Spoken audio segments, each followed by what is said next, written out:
전 세계 투자자들의 시선이 잭슨홀 미팅으로 향하고 있는 가운데 연준의 딜레마는 더욱더 깊어졌습니다. 관세로 인해서 물가 압력은 점점 나타나고 있는데 아직까지 금리를 내릴 정도로 확실한 경제 약화 데이터는 나오지 않으면서 연준의 셈법이 더욱 복잡해졌죠. 이런 와중에 연준 내부에서도 계속해서 신중론이 나오면서 오늘 밤 파월 의장의 발언이 매파적일 수 있다는 우려가 계속 나오고 있는데요. 이 같은 불안감에 오늘도 투자 심리가 살아나지 못했습니다. 마감사항 보면 다우지수는 특히 월마트가 약세를 보이면서 오늘 0.34% 빠졌고요. 또 S&P 500 지수와 나스닥 지수도 각각 0.4%, 0.34% 내렸습니다. 시총 상위 종목도 대부분 하락세를 이어갔습니다. 엔비디아는 최근 투자은행에서 잇따라 목표 주가를 올리고 있음에도 불구하고 AI 버블론에 대한 우려에 오늘도 0.24% 빠졌고요.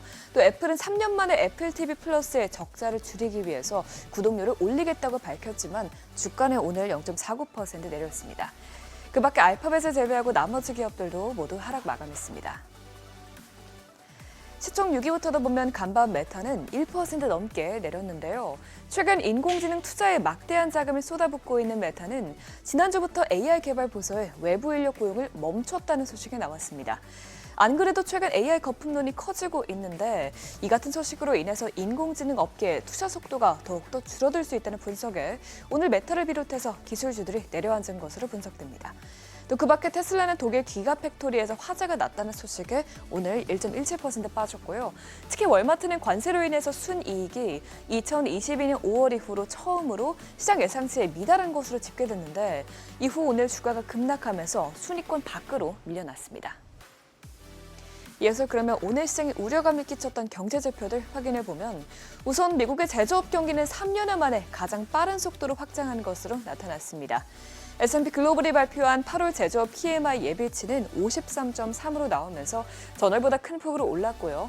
2022년 이후 최고치를 기록했습니다. 또 서비스업 역시 55.4로 나오면서 경기 확장세를 이어갔는데요. 이 제조업과 서비스업 모두에서 수요가 강해지면서 전반적인 수치들이 강세를 보였습니다. 하지만 문제는 물가 압력도 동시에 커지고 있다는 점인데 조사 측은 상품 및 서비스의 평균 판매 가격이 지난 2022년 8월 이후로 최고치를 기록했다고 설명했습니다. 그러면서 관세로 인해서 기업들의 가격 결정력이 강화됐다면서 기업들은 점점 관세 관련 비용 상승을 고객들에게 전가하고 있다고 설명했습니다. 이처럼 경기는 괜찮은데 물가는 상승하게 된다면 연준 입장에서는 고민이 깊어질 수밖에 없겠죠. 그나마 간밤 나온 고용지표는 예상보다는 높게 나오면서 고용시장 둔화의 가능성을 가리켰지만 시장 심리를 바꾸기에는 역부족이었습니다. 지난주 신규 실업수당 청구 건수는 23만 5천 건으로 나오면서 3개월 만에 가장 큰 폭으로 증가했는데요. 하지만 역사적으로 아직까지는 낮은 수치입니다. 또 계속 실업수당 청구 건수 역시 197만 2천 건으로 나오면서 전주보다 3만 건 늘어났는데 AP통신에서는 해고 수준이 지난 몇 년간 건강한 범위 내에서 유지되고 있다고 분석했습니다. 이런 가운데 미국의 주택시장도 회복세를 보이고 있는 것으로 나왔습니다. 7월 미국 기존 주택 판매는 401만 채로 집계되면서 반등세를 보였는데요. 최근 모기지 금리가 하락하고 또 주택 가격 상승세도 주춤하면서 소비자들의 주택 구매 이력이 개선된 것으로 분석됩니다. 물론 7월 경기 선행지수는 하락세를 이어가긴 했지만 전월 대비로는 0.1% 떨어지면서 직전 달의 하락폭보다는 완만해졌습니다.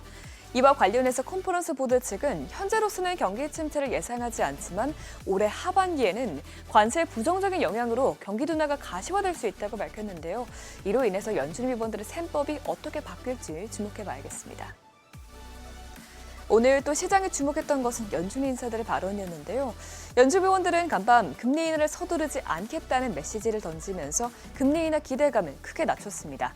우선 베스 및 클리블랜드 연은 총재는 내일 당장 결정해야 한다면 금리 인하를 지지하지 않겠다고 밝히면서 매파적인 기조를 분명히 했고요.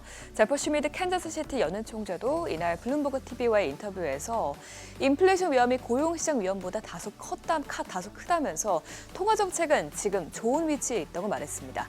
또 그 밖에 라파엘 보스틱 애틀랜타 연은 총재 역시 올해 기준금리를 한 차례만 내리는 것이 적절할 것이라고 밝혔습니다. 이 같은 지표들과 발언들을 소화하면서 파월 의장의 발언에 대한 경계감이 커지자 국채금리도 큰 폭으로 올랐습니다. 특히 오늘 2년물 금리가 0.04%포인트 상승했고요. 10년물 금리는 0.03%포인트 올랐습니다. 달러와도 오늘 있을 파월 의장의 기조연설이 매파적일 수 있다는 분석에 큰 폭으로 올랐습니다. 전문가들은 만일 파월 의장이 금리 동결 가능성을 시사한다면 단기적으로 미 국채 매도와 달러 강세가 나타날 것이라고 예상하고 있는데요. 오늘 이 소식에 달러 인덱스는 0.44% 오르면서 98.65에서 마감이 됐습니다. 금은 달러가 강세를 보이면서 오늘은 힘을 쓰지 못하는 분위기였습니다. 금 선물은 0.16% 빠지면서 온스당 3,383달러에서 거래가 됐고요. 국제유가는 러시아와 우크라이나가 정상회담을 준비하고 있는 와중에도 러시아가 우크라이나에 대규모 드론 공격을 감행하면서 지정학적인 갈등이 계속 이어지자 이틀 연속 상승했습니다. 결국 WTI와 브렌트유는 각각 1.29%, 1.11%로 상승 마감했습니다. 굿모닝 마켓이었습니다.